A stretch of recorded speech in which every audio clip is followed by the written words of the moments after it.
guys, all right, so this is a very easy appetizer that you can bring to your next family gathering. And I'm just using a half of a block of cream cheese. Feel free to use the entire block, though, when you make yours. But you just put your cream cheese on there. And then you can pick up like any red pepper jelly that you can find. This one I picked up from Costco. And you simply just spoon it right on top of the cream cheese, just like that. And then it's going to kind of fall over onto the cream cheese itself. And that is perfect. So there you have that. And you just spread it right onto your crackers. It's that simple, but this is it. This is all there is to it. Oh, it just fell off. Bye. Peace out. See ya. I guess I can't tilt it. But how easy. And it's so good. You will like it. Your guests will like it. Your friends will like it. Your friends will like it. Yeah. So if you don't got a lot of time, like most people don't have time to be making crazy appetizers, make this one super easy and your guests are going to love it. Yeah. The next recipe I want to share is a buffalo wing dip. It is super easy. It's going to be super quick to pull together. You can use any container you want. I'm using this one. It is just a little Pyrex pan. It's like a 3-cup pan. You can make yours larger, smaller, do whatever you want to do. There's really no way to mess this recipe up. For the ingredients, you will need chicken. I'm going to use rotisserie in this recipe, but you could definitely use a can of chicken. That's why I have that out there. Cream cheese, shredded cheese, and some buffalo sauce of your choice. All right, so the first thing you're gonna do is just take your cream cheese and spread it into the bottom of your pan. I'm using a full block here. Honestly, should have gone with a half a block, but it's okay. Spread it until it's very level inside your pan. Chop up some chicken. Mix that with your buffalo wing sauce. Add as much sauce as you want to give it as much heat or not as much heat as you want. Spread that chicken mixture right onto your cream cheese and then top that with some shredded cheese. Now you can make this the day beforehand. You can make this the day of. I'm making this the day beforehand, so I'm just going to put some foil over it and put it in my fridge. And then tomorrow I'm going to take it out, put it into a 350-degree oven, and bake it until it is heated through. It takes about 15 to 20 minutes.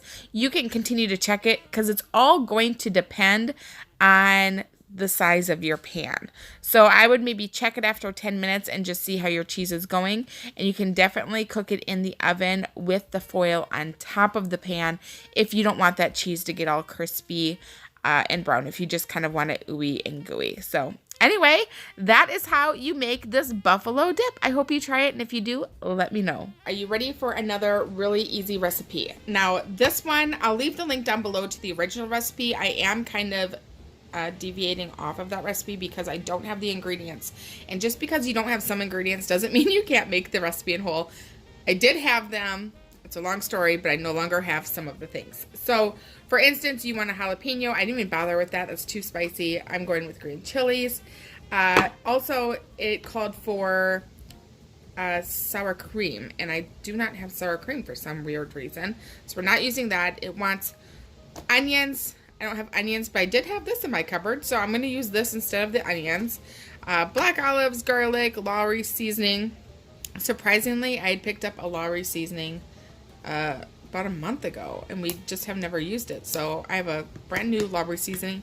Some Rotel. If you don't have Rotel, use tomatoes, and that will have your green chilies in there. So you could essentially omit this step, which I may end up doing.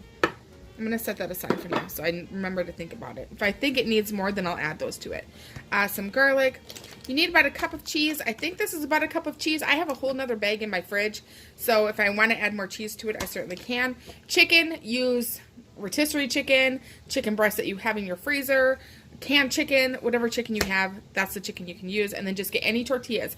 I'm using the sun-dried tomato. I let Bella pick the color, and she wanted to either do red or green for Christmas. The green was jalapeno, and I thought maybe the sun-dried tomato might be more kid-friendly, so that's why we're going with that. Now we're going to mix it all in our mixer. I have a KitchenAid, but you can use a hand mixer. You can use your hands. That's what I sometimes do because my KitchenAid's really heavy to move. All right, so let's just get to opening everything and getting it all prepped. This, by the way, I get a lot of questions on it. It is a Pampered Chef can opener. I think their products are the best. I don't sell them. I can link somebody down below who I know does sell them, and maybe you can order off of her if you want to order, and she could get some credits. So basically, I'll give you a tip on how to do it. This is the newer one. I had the older one, and I used it until the blades were dull. Years it took me to run that guy down. So you just place your can, see, like between these two. So you're just going to place the lip of the can right between there. Once it's on there, the way to grasp it is just by turning this. So once you have it placed, and you can feel it, I always just kind of feel it with this part of it, and you can feel it when it's on. And it's on, but it will fall off. And then you just turn this, and now it's on there tight. Cool, huh? And then you just spin it around till it's all the way cut open. Now it's cut open, still on there. And you just turn it back the opposite direction. Oops, opposite direction, Amy. And that undoes it. Does that make sense? Okay, then here you have like this little birdie mouth, and I'm using my thumb to close it. See? I'm going to use that to grasp the edge. I push it down with my fingers, that closes it up, and then you just peel the lid off. And the other nice thing is then this is not sharp and you're not going to cut your fingers. Love that part of it, right? All right, so we have our cream cheese in here. Now we are going to add our can of Rotel tomatoes. This is a 10-ounce can. It's said to drain it slightly. I'm actually not draining the Rotel at all. Half of a teaspoon of minced garlic. Unless you like more, then add more. A half of a teaspoon of Lowry salt.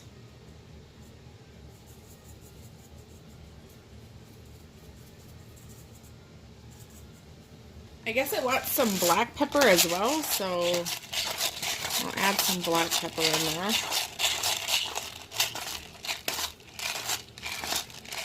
One cup of shredded cheddar cheese. Whenever I use these packs of Lipton soup, I shake them up because a lot of that good flavor gets stuck on the bottom. Add some of this to it. We're going to just do about a tablespoon, I'd say. We're going to add black olives until we don't want to add any more. Alright, I'm not going to do all the olives. You can probably see, maybe, that I have some left down in the bottom of my container. I did about 2/3 of the can. And the last thing we're going to add to this is 2 cups of shredded chicken. And I would say I'm going to add just about this entire thing. Alright, I'm going to start with this much. I'm going to go and take this and just put it underneath my KitchenAid. Mix it up. This is the mixer that I'm using for it. The one you'd use for cookie dough. And I'll be right back. I'll show it to you once I get it mixed. So here it is, all mixed up. The last step is you're just going to take your tortillas and fill them with the filling.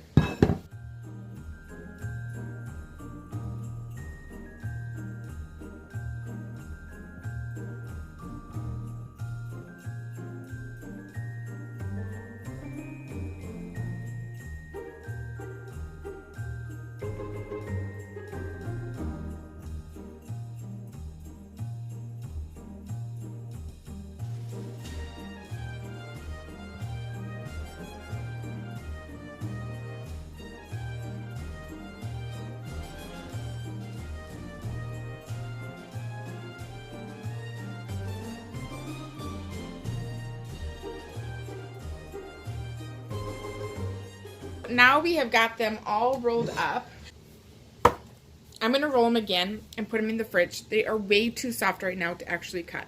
So putting them in the fridge will help the cream cheese kind of firm up a little bit, and hopefully they will retain their shape better. Regardless, they're going to taste delicious.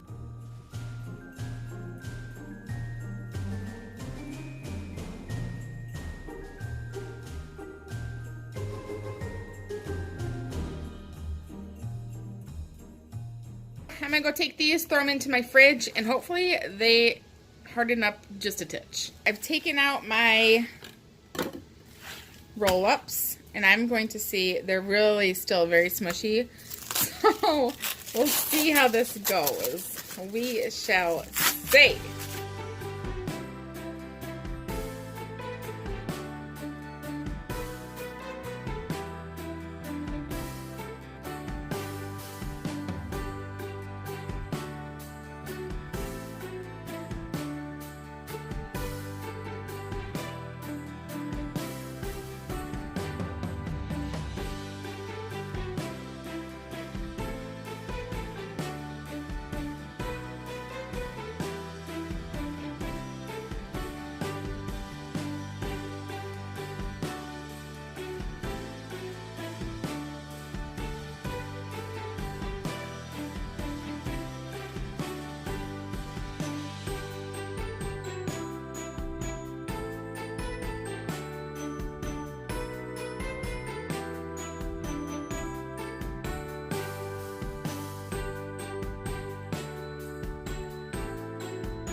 There we go. I got them all cut. They actually did not cut that bad. I thought they were going to be way more soft.